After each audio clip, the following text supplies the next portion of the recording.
নমস্কাৰ। যোৱাকালি মই ঝাৰখণ্ডত আছিলোঁ আৰু আজি মই ঝাৰখণ্ডৰ পৰা গুৱাহাটীলৈ আহি উপস্থিত হ'লোঁ আৰু পোনে বিমানবন্দৰৰ পৰা কাৰ্যালয়লৈ আহিলোঁ। কাৰ্যালয়ত ৰৈ থকা কাগজ পত্ৰবিলাক পৰীক্ষা কৰিলোঁ আৰু অলপ দেৰি হ'ব। এদিন গুৱাহাটীত নাথাকিলে কাম বহুত জমা হৈ যায়।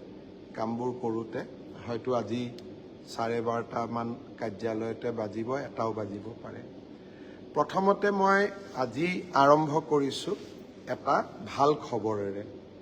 যোৱাকালি বিশ্ববিদ্যালয় অনুদান আয়োগে আমাৰ অসমৰ দুখন ঐতিহ্যমণ্ডিত মহাবিদ্যালয়, ভোলানাথ বৰুৱা মহাবিদ্যালয়, যাক আমি ছুটিকৈ বি বৰুৱা কলেজ বুলি কওঁ গুৱাহাটীৰ, আৰু BN কলেজ ধুবুৰী, এই দুইখন মহাবিদ্যালয়ক স্বায়ত্তশাসিত মহাবিদ্যালয়ৰ মৰ্যাদা প্ৰদান কৰিছে।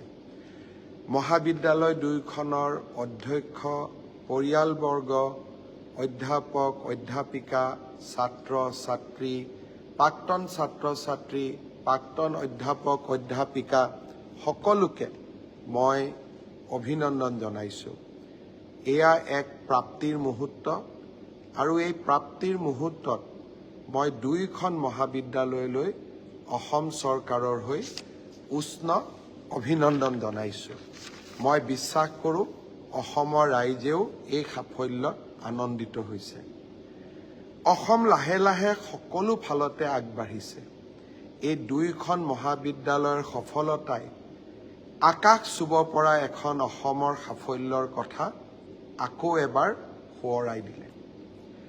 আপোনালোকে জানি ভাল পাব যে এতিয়া লাহে লাহে অসমত স্বায়ত্তশাসিত মহাবিদ্যালয়ৰ সংখ্যা কেইবাখনলৈও বৃদ্ধি পালে।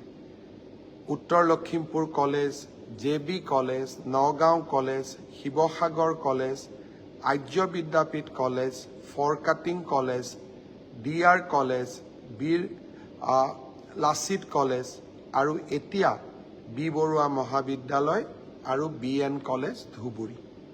মই আশা কৰোঁ শৈক্ষিক উত্তৰণৰ এই যাত্ৰা নিশ্চয় অব্যাহত থাকিব।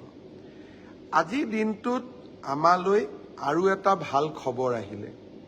যোৱা কেইদিনমান আগতে SDG গ'ল, ছাষ্টেইনেবল ডেভেলপমেণ্ট গ'ল, এই শিতানত কেনেকৈ অসম লাহে লাহে আগবাঢ়ি গৈ এতিয়া দেশৰ ফ্ৰণ্ট ৰেংকিং আগশাৰীৰ ৰাজ্যত স্থান পালে, তাৰ বিষয়ে মই সাংবাদিক মেলত বহলাই ব্যাখ্যা কৰিছিলোঁ।